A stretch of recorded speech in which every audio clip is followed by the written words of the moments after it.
Welcome to our Clubhouse opening event this evening. It's wonderful to see so many people in attendance. We're about to commence the opening ceremony. I'll call upon Club Captain Terry Anderson to address you prior to inviting our Premier of South Australia, the Honourable Stephen Marshall, to officially open the Clubhouse. Before I do, can I please just take the opportunity to remind you of our important COVID responsibilities this evening. We're very fortunate in South Australia to have the freedom to hold such an event, and I thank the SA Government and the SA Health, and no doubt on behalf of everyone here this evening, for helping make South Australia such a safe place to live.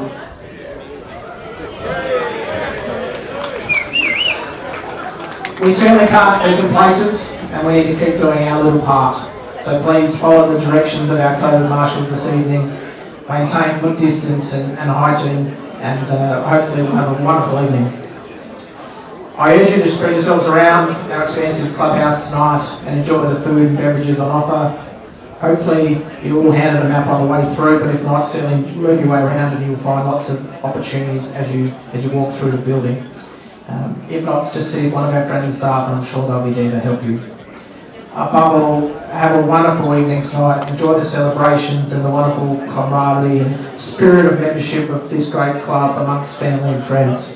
I now invite Mr. Terry Anderson, our club captain, to say a few words.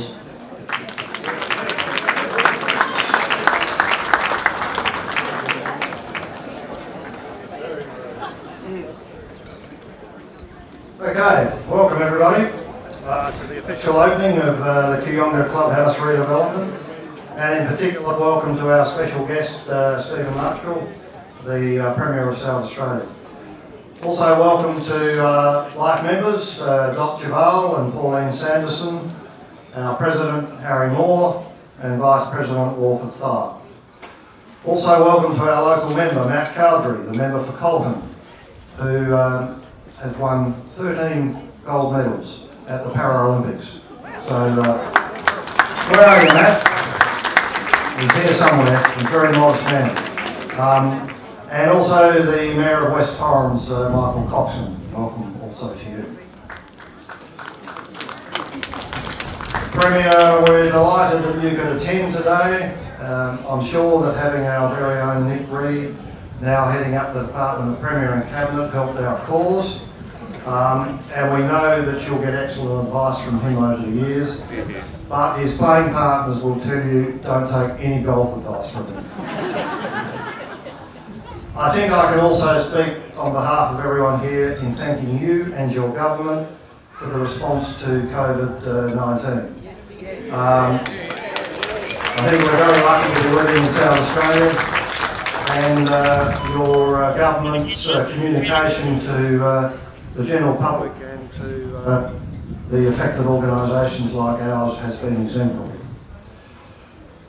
This redevelopment is the biggest capital project in our history, and by the time the dust settled, we spent a rather eye-watering $8.75 million.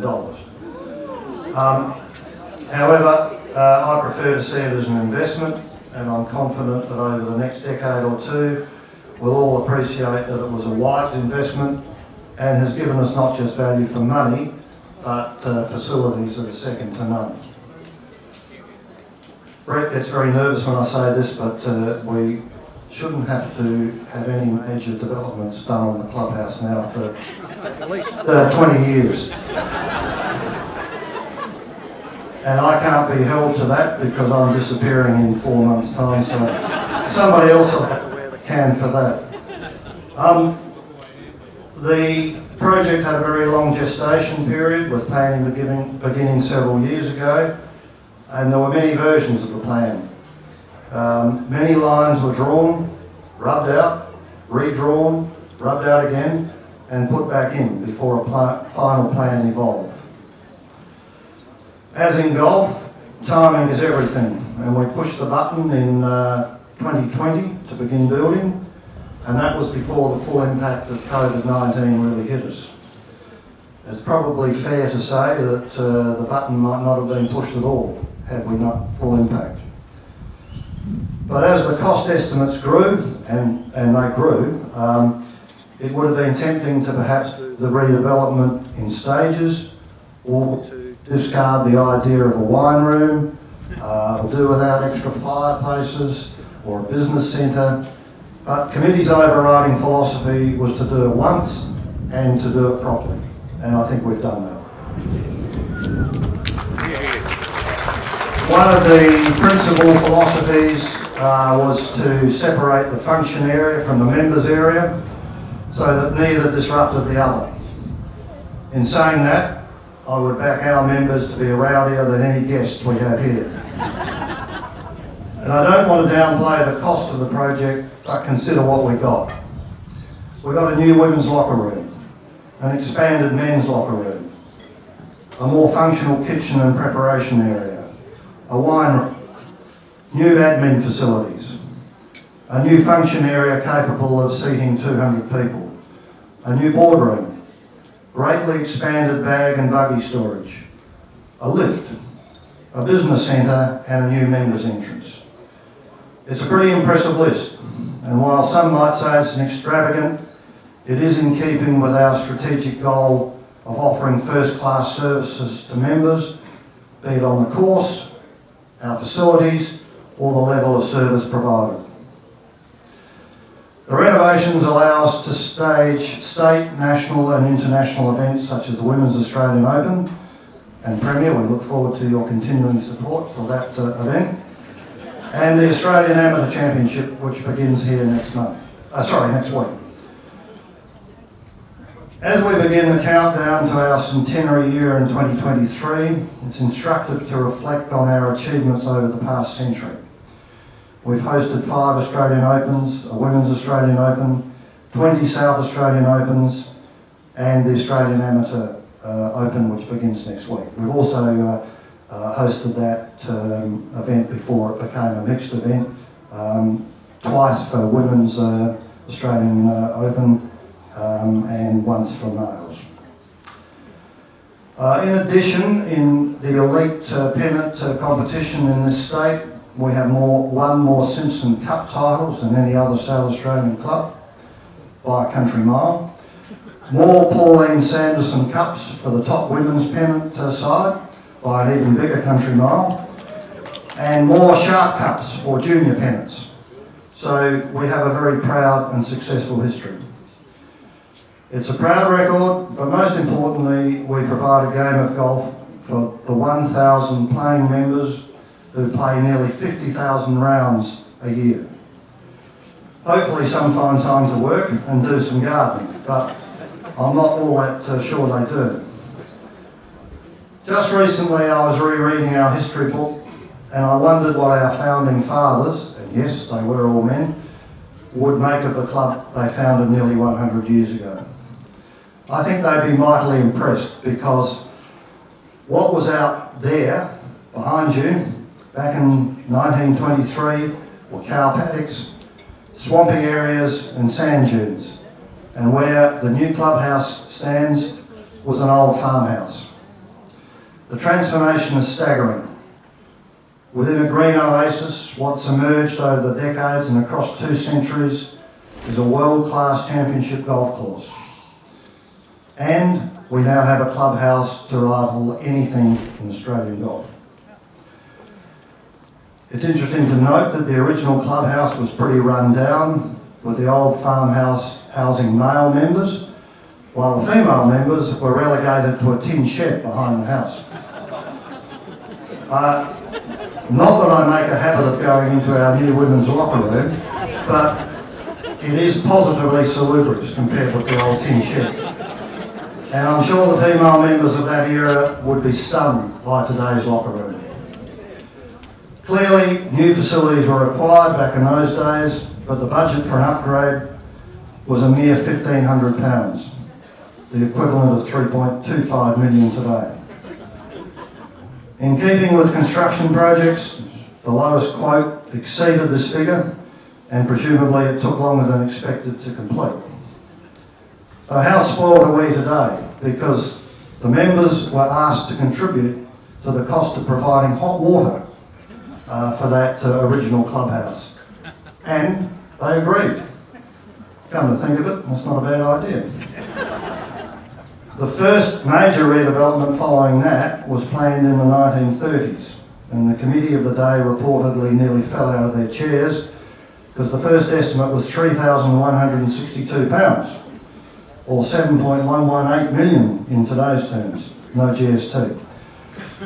Obviously committees were different to today's because they kept paring back this figure instead of adding to it, and eventually got it down to £1,430, or about 3 million in today's money. Although it should be noted that it was financed by a call on members. Again, that's not a bad idea. The committees of those days were obviously pretty careful with money. If you go down to our maintenance facility down there, there's a very impressive array of horsepower. But in those early days, it was 2 horsepower, because we had 2 draft horses who did all the heavy work around here, pulling all of the heavy machinery. But that very parsimonious committee of the day actually queried the cost of fodder for those poor horses. And what they didn't understand, long before the term became trendy, was that these horses were the original multitaskers. Because not only did they pull the heavy machinery, but they fertilised as they went. And there's quite a bit of that still gets spread around this club. Since then, there have been a number of redevelopments culminating in what we have here today. As you wander around these facilities, you'll notice that we're celebrating our rich history with the Rymel Room, named after our founder, Cargie Rymel. And you'll notice a new portrait of him done by Searing Hannaford, a 7-time finalist in the Archibald Prize. And it's worth having a look. It's a superb bit of work. The Lever Room, named after Edward Lever, a Foundation Life member, captain and president. And we also have the Centenary Room, in recognition of our soon-to-be 100 years of existence. Whoever came up with that name is an absolute genius, I'd have to say. Of course, none of this happens without a great deal of effort from our admin staff, committees and members who have given their time. In particular, I'd like to acknowledge the sterling efforts of our General Manager, Brett Lewis, the Chair of our Project Reference Group, Crawford Giles, and members Michael Gilroy, Jeff Brennan and Matt Cleve, who generously provided us with considerable free professional services. Thank you to Ian Hoare from Waterbrook Architects. Now, one of the architects working on our new clubhouse, Max Parker, was so impressed by his own work that he decided to become a member. Let's just hope that it doesn't cost us $8 million per member from here on in. Also, our thanks to Luke Steele from our builders, Schiavello, or Schiavello, as Di tells me it should be pronounced. And Luke Steele's here tonight, somewhere. Thank you to Luke. I always thought Luke was very brave taking on this project because he is a member. And I know from experience that over the bar he'll get plenty of advice on what was right and what was wrong with his building. But thank you for that. But actually Luke's had the good sense to relocate to Melbourne, so he should be right for a couple of years. Thank you to all the other consultants and subcontractors who worked on the project, and some of them are here tonight. Thanks also to our course superintendent, Richard Jones, and his staff for all the landscaping work that was done around here. Finally, a special thanks to all of our staff who provided fantastic service in extremely difficult circumstances during the build. Compounded by COVID-19, obviously. I don't know how they did it, but they did and kept providing us with fantastic service. And thank you to members for your forbearance during this time. While on the subject of staff, I need to thank Anna and the staff for their sterling efforts tonight, as well as Zach's team in the kitchen. They'll be tested tonight, but I know they'll provide their usual friendly and efficient service. In conclusion, this project is a vote of confidence in our great club. Although we are market leaders in our industry, we can never rest on our laurels. Anybody in this game who stands still is going to get run over by the bus of progress. So we must continue to provide outstanding facilities to our existing members and those who will join us in the future. Tried to convince Stephen to fill out an application today, but he doesn't think golf's for him. If we do that, then we're going to be around as a premier club for another 100 years. I'd now like to call on the Premier to say a few words and then officially open the Clubhouse redevelopment. Thank you.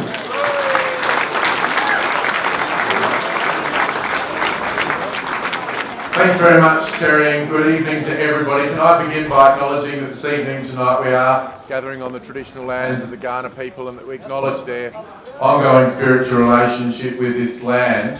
Can I acknowledge Mayor Michael Coxon, also Matt Cowdery, OAM, and it was very, very thoughtful of you to point out to everybody here tonight that between Matt Cowdery and myself, we have 13 gold medals representing Australia. And I also think it was fantastic for you to point out tonight that I was invited along, of course, by Nick Reid, the new head of the Department of Premier and Cabinet, so you can really see who's calling the shots now. He's putting things in my diary already. Now, one of the things that I've already asked him to do is to make sure there are no train strikes. Now, recently we have outsourced the train contract in South Australia, but he pointed out to me that in fact we wouldn't be here tonight if it wasn't for a train strike back in 1922. This was a very fortuitous disruption to this important transport route, because what you'll note from the history of this incredible club, that Cargie Rymal normally travelled down to Henley Beach on the train.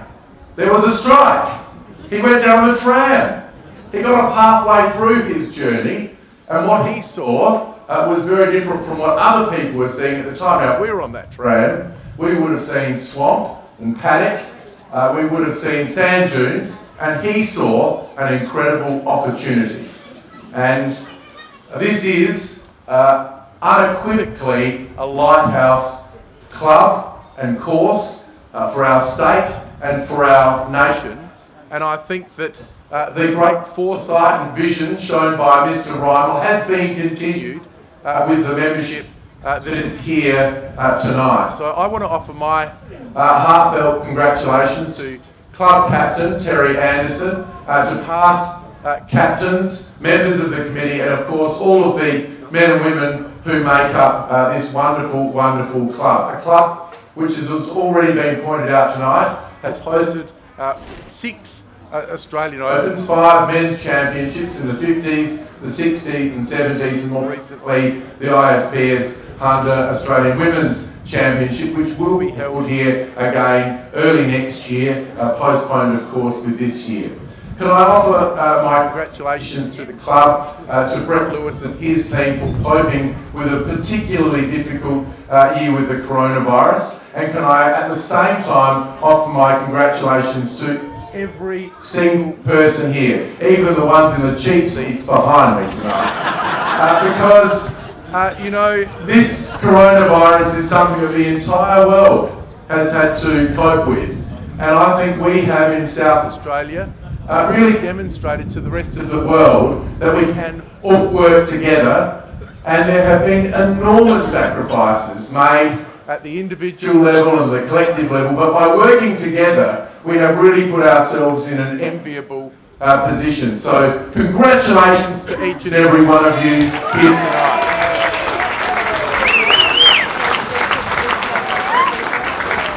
Now, in a few moments' time, we've got to go and cut these ribbons. One thing I've learned being the Premier of South Australia is these ribbons don't cut themselves, you know. So that's why I've been invited here tonight. I hope to be invited back here again in just 2 years' time for the centenary of your wonderful club. And tonight I offer my congratulations on behalf of all South Australians for this wonderful, wonderful redevelopment. Thank you very much.